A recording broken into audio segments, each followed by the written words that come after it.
कोई दीवाना कहता है, कोई पागल समझता है, और धरती की बेचैनी को सिर्फ बादल समझता है।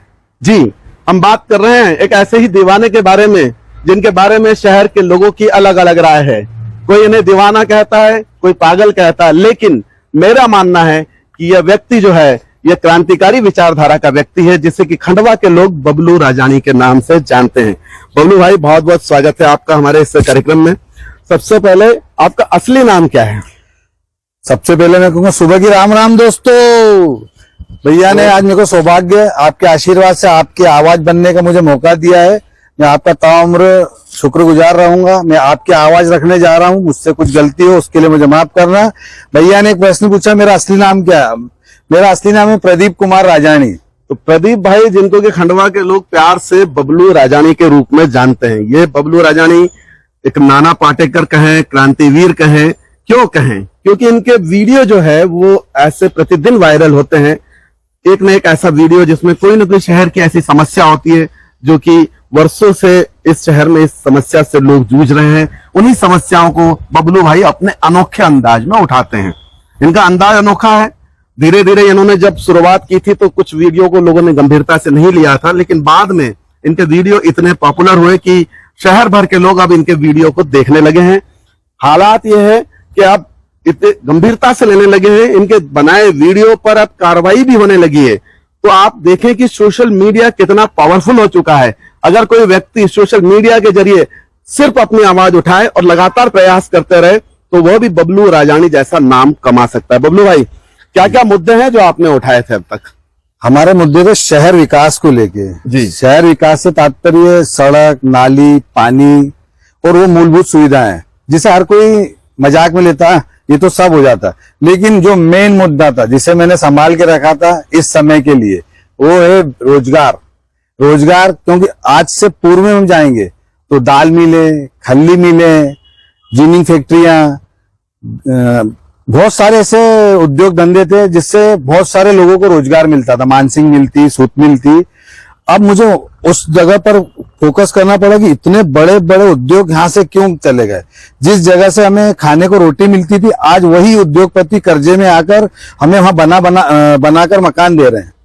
तो ऐसी क्या पॉलिसी रही राजनीतिक दलों की, या हमारी क्या कमजोरी रही कि इतने सारे उद्योग यहाँ से चले गए जहां होना चाहिए थे और बढ़ना चाहिए थे? तो मतलब हम जीरो के धरातल पे आए। अब इसका दोषी किसको समझे, राजनेताओं को या आम आदमी को जो आवाज नहीं उठाता है? जी, आपने आवाज तो बहुत उठाई है। मैं आपसे ये जानना चाहूंगा, शुरुआत आपने कहाँ से की? शुरुआत भैया, मैं तो किशोर कुमार जी की नगरी में और दादाजी डंडे वाले की नगरी में बैठा हूँ। तो एक शौक था मेरे को वीडियो बनाने का। तो मैं पहले उल्टे सीधे वीडियो बनाता था, तो मेरे दोस्त यार हंसते थे मेरे पे। लेकिन आप में किसी चीज का जुनून हो जाए ना कि मेरे को ये चीज में घुसना है, एक एंटरटेनमेंट करना है, अगर आप किसी को 2 पल हंसा दे तो आपका जीवन सफल हो जाता है। कि आपको सुबह कोई मिले और उसको कि मजा आ गया यार, हम बहुत टेंशन में थे, तो तनाव भरी जिंदगी में थोड़ी सी हंसी देना, बस यही मेरा मकसद था। मुझे नहीं पता कि ऊपर वाले ने मेरे को इस मकसद के लिए तैयार कर रहा था, और ना तो मुझे किसी ने सिखाया, न पढ़ाया, न कुछ बताया। ये तो बस दादाजी महाराज ने मेरे को इसलिए चुना है। और उन सभी दबी कुचली आवाजें जो चाहकर भी, जो चौराहे पे तो बोल सकते हैं, चौराहे पे आप नेताओं को गाली दे सकते हैं, लेकिन जब फ्रंट पे आने की बारी होती है तो आदमी सोचता कौन बुराई ले, क्योंकि हर कोई चाहता है कि पड़ोसी के घर ही भगत सिंह पैदा हो। तो वो चीज ने मुझे प्रेरणा दी कि कोई तो कर सकता है आगे बढ़ के, कोई ना कोई। मैं भी बहुत टाइम से 1-2 साल सोचता रहा आगे आऊं। फिर मैंने घर तरफ देखा, जब मेरे को घर से बल मिल गया कि फ्री हैंड है, कि जो करना तेरा जो अच्छे के लिए कर रहा है कर, जो होगा ऊपर वाले ने जो लिखा है भाग्य में होगा। तो किसी भी रूप से वीडियो के माध्यम से हंसी मजाक के तौर पे सब लोगों ने सहयोग देना शुरू करा, तो फिर मैं प्रखर होता गया। इसलिए मैं आप सभी की हिम्मत को दाद दूंगा जो लोग आज मेरे से अप्रत्यक्ष प्रत्यक्ष रूप से इस मुहिम में आ गए। हमारा लक्ष्य सिर्फ और सिर्फ विकास, शहर विकास। बबलू भाई, एक चीज और मैं पूछना चाहूंगा, आप सेल्फ गाइडेड मिसाइल हैं या कि किसी और के द्वारा छोड़ी गई मिसाइल है? ये तो परमपिता परमेश्वर भगवान भोलेनाथ जो मेरे गुरु हैं, माता पार्वती, दादाजी महाराज, भगवान राम, इन लोगों की मेरे पे इष्ट कृपा है कि उनने मुझे कहीं फंसने नहीं दिया। और पता नहीं, मैं आप भी आपसे बात कर रहा हूँ तो न तो मैं आपने मेरे से कुछ बताया रास्ते में, न पूछा न करा, बस आपने पूछना चालू करा और वो आपने बताना तोता बाहर आने लग गया। तो ये मुझे भी नहीं समझ आ रहा। अब लोग सोच रहे हैं कि पैसा दे रहा है कोई, क्या कर रहा है। मुझे तो सिर्फ शहर विकास है, और उन लोगों के लिए मेरी एक ही कहना है, एक ही बात कहना है कि मेरा लक्ष्य विधानसभा नहीं है, मेरा लक्ष्य देवेंद्र वर्मा से कोई मेरी जाति दुश्मनी नहीं, मेरा लक्ष्य शहर विकास। जब तक मेरी सांसें हैं या जब तक विकास नहीं होता, आगे मेरी युद्ध जारी रहेगा। और मुझे पूर्ण विश्वास है कि जिस हिसाब से आप मुझे प्रत्यक्ष अप्रत्यक्ष रूप से साथ दे रहे हैं, आगे भी मेरा साथ देंगे। ये आपने ऐसे कौन कौन से मुद्दे उठाए, मुद्दों की बात करें, सबसे पहले शुरुआत किस चीज से की थी आपने? शुरुआत मेरी हुई थी पंधाना डुलार रोड पे। मैं जा रहा था, गुरुवार का दिन था, गुरु महाराज का दिन था, तो मेरे एक दोस्त पानी गिर रहा था, तो बोले डुलार से घूम के आते हैं। तो जब वो वहां की दुर्दशा देखी और इतना वक्त देखिए, मेरे वीडियो बनने के दूसरे या तीसरे दिन वहां एक परिवार के 3 घरों के एक्सीडेंट हुआ था, घर में हुई थी। बिल्कुल बिल्कुल। तो हो सकता है मेरे को भगवान ने पहले वो चीज दर्शाने के लिए भेजी हो। अब उसके बाद तो जो कारवा चला, पहले भी मैंने कई बार नाली नूली में प्रयास करे डुबकी मारने के, लेकिन लोग मेरी वो कॉमेडी की इसको आदत है, लाइक्स की, कमेंट की। लेकिन मैंने सोचा लाइक कमेंट से होता क्या, कोई पैसा तो मिलता नहीं है। बस ये थी कि जुनून था, फिर बढ़ता गया। दादाजी महाराज रास्ता देते गए, वो मेरे आगे चलते गए, मैं उनके पीछे चलता गया। तो स्विमिंग पूल का भी आपका वीडियो बहुत वायरल हुआ था खंडवा में।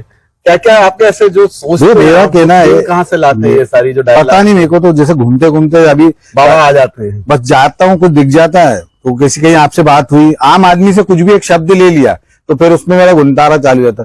स्विमिंग पूल से तात्पर्य थे, खंडवा में इतने युवा, इतने टैलेंटेड बच्चे हैं जो खंडवा का नाम रोशन कर सकते हैं। आज मैं जहां बैठा हूं, मैं तो खुद पे गिल्टी फील करता हूं कि मेरे से इतने टैलेंटेड लोग हैं इस शहर में, वरिष्ठ भी हैं, छोटे भी हैं, बड़े भी हैं, लेकिन वो लोग पीछे क्यों होते जा रहे हैं। देखा तो स्विमिंग पूल में घाटे, वो मतलब कभी जाली गिर जाना हो, तो उस दिन दादाजी महाराज की कृपा थी कि वहां कोई बच्चा था नहीं, बिल्कुल। नहीं तो उस दिन बहुत बड़ी क्षति होती शहर के लिए। बिल्कुल। अब ऐसा क्या हो रहा है कि इतना सा स्विमिंग पूल नहीं बन रहा है। अब किसी नेता का नाम न लेते, उन्होंने कि जो किराए के मकान में रहता था, कई वेयर हाउसों का मालिक हो गया, उसके साथ वाले कई करोड़ों के मालिक हो गए। तो हमारा विकास हो रहा है, उसमें कोई दो राय नहीं। हर नेता चाहता है कि मैं पैसे कमाऊं, लेकिन अगर विकास के साथ कमाते ना तो हम प्राउड फील करते। लड़ाई वहां पर से शुरू हो गई।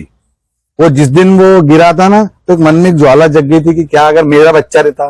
बिल्कुल। आज अपना बच्चा रहता, कहीं गिर जाता तो कैसे पीड़ा हो जाती, दुर्घटना होती तो कैसा तो उसका दोषी कौन है? या तो ठेकेदार जी, या फिर वो अधिकारी भ्रष्टाचारी, या वो भ्रष्टाचारी राजनेता जिसने स्वयं का सोचा। अब इसमें कोई अगर अपने ऊपर व्यक्तिगत लेता है तो वो उसकी इच्छा, लेकिन मैं तो सभी नेताओं को बोल रहा हूँ, पक्ष के भी और विपक्ष के भी, क्योंकि विपक्ष तो नाकारा निकम्मा है, क्योंकि उसके घर में उन्हें तो लड़ाई लगा के रखी है कि लोगों का विश्वास ही उठ गया है।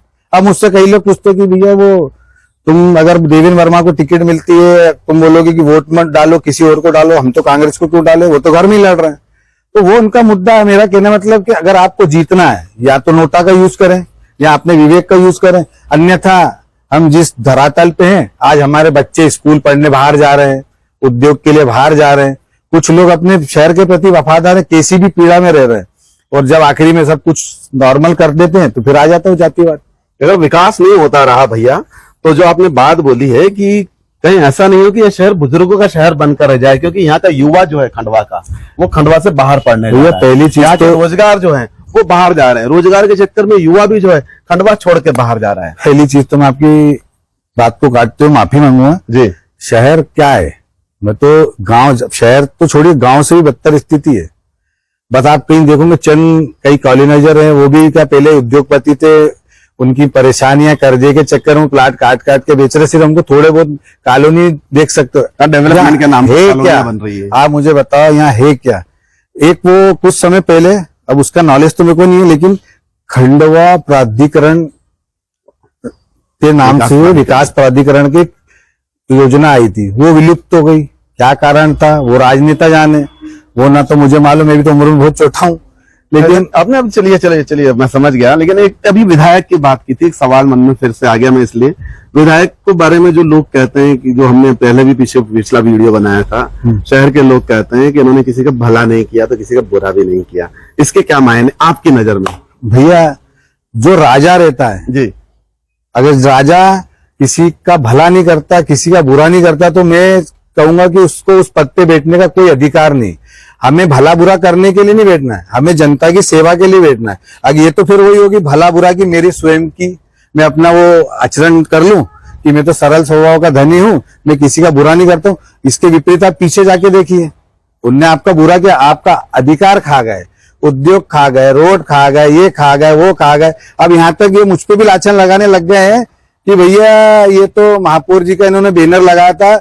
मैं उन लोगों को एक चीज बोल दूं, विधायक जी, हर चीज का एक समय रहता है, सब आएंगे रडार पे। जो विकास के बीच में आएगा, चाहे बबलू राजानी स्वयं भी आएगा ना, उसका भी मैं विरोध कर लूंगा। मेरे पिताजी का तो छोड़िए, लेकिन आपकी जो आभा मंडली है और आपने जो लोगों के मन में बना के रखी है ना कि मैंने अच्छा नहीं करा, बुरा नहीं करा, तो उससे मैं हाथ जोड़ता हूं, क्योंकि आप शहर के राजा हो। राजा दादा सरकार दादाजी महाराज, इतनी अच्छी नगरी के आपको सौभाग्य से दिया, लेकिन आपने ये जो चोला और आपके आभा मंडली जो फैला रहे हैं ना, गांव गांव गांव गांव, उस चीज से मेरे को नफरत हो गई।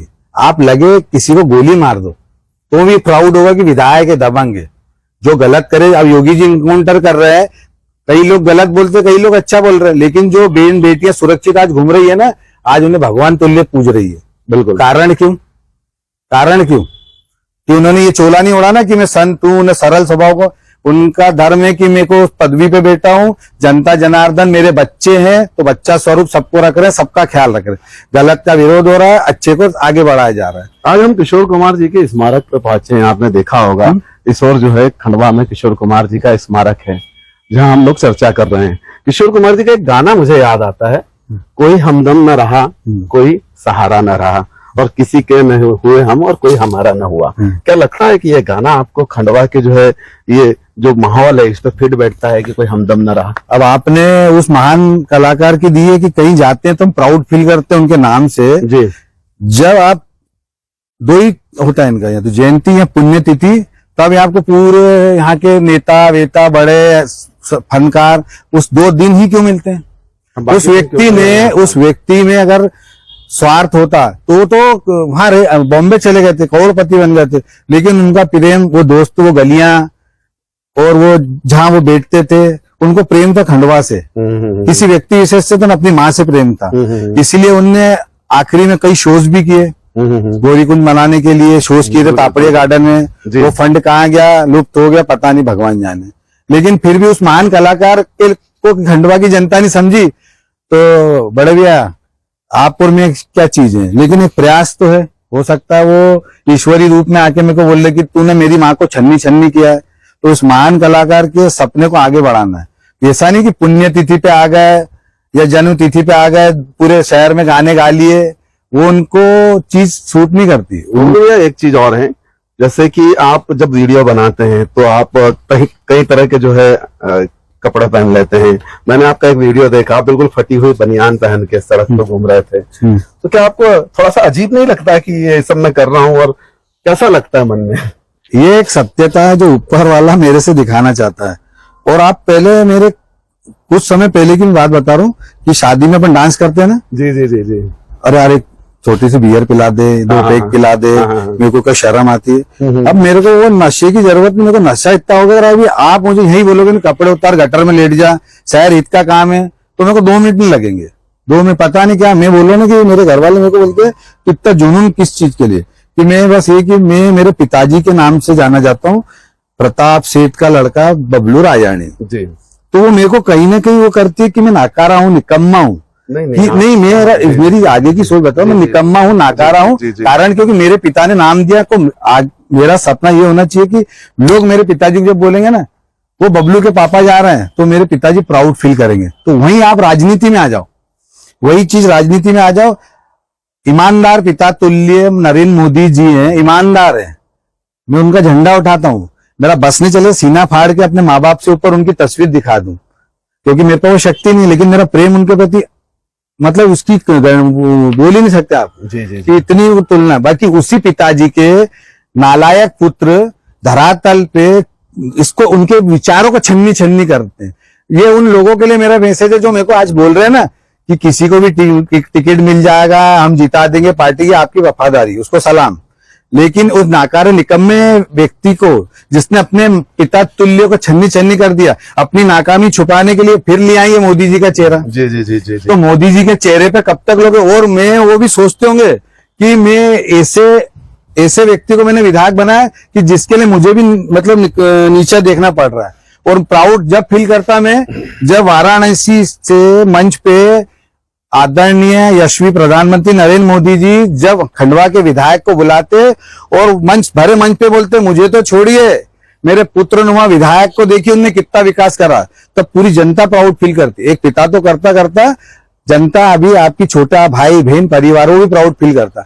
आपको जब लोग गलत शब्दों से चौराहे गंदा बोलते ना, तो हमको खुद को लज्जा होने लगती है, क्योंकि हम पार्टी से प्रेम करते हैं। इसी गुस्से के कारण की पार्टी के बड़े वरिष्ठ लोग है ना, आम जनता से राय लेते नहीं है।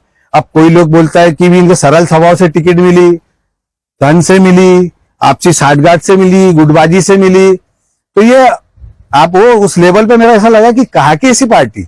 मोदी जी जब चुनाव लड़ेंगे, ईमानदार आदमी वोट देने जाएंगे, 4 लोगों को प्रेरित करेंगे। एक चीज और है, खंडवा के बारे में एक और लोग कहते हैं कि यहाँ का लोग ठहरा हुआ पानी पीते हैं, इसलिए यहाँ के लोग बहुत ठंडे हैं, कोई मुद्दे की बात उठाना ही नहीं चाहता। ऐसे में जब आप उठाते हैं तो कई तरह की बातें होने लगती है। भैया उसमें क्या है, उठाना सब चाहते हैं जी, लेकिन मिडिल क्लास की कमर ऐसी टूटी हुई है कि उसके पास टाइम नहीं है। अगर वो एक दिन भी इधर उधर अगर निकल गया कोई धरने प्रदर्शन में, तो उसके 400, 500, 800 तो उसके महीने का बजट गड़बड़ा जाएगा। तो मिडिल क्लास तो वहां गया। अब जो लोअर क्लास है उनको नशा दे रहे, एकदम बहुत गहरा नशा, फ्री का नशा। ये इनकी नस्लों को नहीं मालूम, आगे जब अपन कंगाली की दौर में आ जाएंगे, भगवान ऐसा ना करे, लेकिन कंगाली की दौर पे आ जाएंगे तो तुम्हारी स्थिति क्या हो जाएगी, तुम ना घर के रहोगे ना घाट के। फ्री का वो जहर है। अमीर, अब अमीर का क्या कहना, अमीर हर उद्योगपति नेता प्रत्यक्ष अप्रत्यक्ष रूप से पार्टनर है, तो वो तो बढ़ते जा रहे हैं। अब टूटे अपन मिडिल क्लास, तो बोलने की कोशिश करेगा कौन? सही है, कुर्बानी देगा कौन? कुर्बानी दे कौन? आपने पहले ही कहा कि लोग ये चाहते हैं कि भगत सिंह जो है पड़ोसी के घर पैदा हो। तो वो पड़ोसी मेरे सौभाग्यशाली हुआ कि भगवान ने मेरे को चुना, उस महान हस्ती के धूल के बराबर भी नहीं चरणों के। लेकिन प्राउड फील होता है जब मेरे माँ बाप मेरे को गर्व से बात करते हैं ना, एक प्राउड फील होता है। प्राउड की बात कर रहे हैं बबलू जी, तो यहाँ मैं आपको बताना चाहूंगा कि फेसबुक पर बात की जाए तो 11,000 से अधिक फॉलोअर हैं इनके। जब ये कोई वीडियो डालते हैं तो हजारों लोग इनको देखते हैं और पसंद करते हैं। तो ये एक ऐसा संदेश है खंडवा के लोगों के लिए कि अगर कोई व्यक्ति बबलू राजानी की तरह ठान ले कि मेरे को बस करना ही है, शहर के मुद्दों को उठाना है, शहर की समस्याओं को उठाना है, उसको राजनीतिक परिप्रेक्ष्य में ना देखा जाए, लेकिन अगर कोई व्यक्ति शहर को लेकर के, शहर के हित को लेकर के, शहर के विकास को लेकर के बात करे, तो वो भी एक दिन बबलू राजानी की तरह नाम कमा सकता है, इनके इतने फॉलोअर हो सकते हैं। बबलू जी आगे के लिए क्या प्लान है आपका? सबसे पहले तो मैं बागेश्वर धाम के परम पूज्य श्री गुरु महाराज धीरेन्द्र शास्त्री जी की एक चीज बोलना चाहूंगा। धीरेन्द्र शास्त्री जी की, हाँ, मेरे परम गुरु है वो। जी। उनने हर संबोधन में जब वो बोलते हैं ना छोटों को मेरे पागलों, तो वो पागलों से तात्पर्य होता है कि आप कितने दीवाने ऊपर वाले के। तो पागलों से तात्पर्य है कि मैं आज पूरी विधानसभा के हर वार्ड के, हर गांव के, हर क्षेत्र के उन पागलों का आह्वान करता हूं, मेरे पागलों, माँ बुला रही है, तो आज आपकी जरूरत है। और उनका दूसरा शब्द मेरे साधुओं, वो वरिष्ठों के लिए होता है। तो मैं मेरे परम पूज्य साधुओं, आपकी बहुत आवश्यकता है हमारे इस युद्ध में। युद्ध थमेगा तब जब शहर नंबर 1 पे होगा, और उसमें हमारा भी योगदान होना चाहिए कि हम कई जगह हम भी गंदगी करते हैं। हम नेताओं को पूरा दोष नहीं दे सकते, नेता अधिकारी, हमारा अपना भी कुछ दायित्व है, तो हमें उस पर भी ध्यान देना चाहिए। आपसे मेरी यही गुजारिश है कि हर वार्ड से 2 साधु, 2 पागल निकलते, तो आप सोच लो कि 50 वार्ड से कितने होंगे, ग्रामीण क्षेत्र से कितने होंगे। जब एक मोती की माला बनेगी ना, तो ये जो मोदी जी ने एक हथियार दिया है, मोबाइल, सोशल मीडिया, ये बहुत बड़ी ताकत है, आम आदमी का हथियार है, इससे अच्छे बढ़ते हैं। तो एक बार माला रूप बन जाइए। मैं मेरे आपसे मैं विश्वास दिलाता हूं मैं, और कॉन्फिडेंट हूं, क्योंकि मेरे को जो लोग सपोर्ट कर रहे हैं, मुझे उम्मीद से बढ़कर सपोर्ट मिल रहा है। तो मुझे यकीन है कि खंडवा नंबर 1 अपने बल पे बनेगा।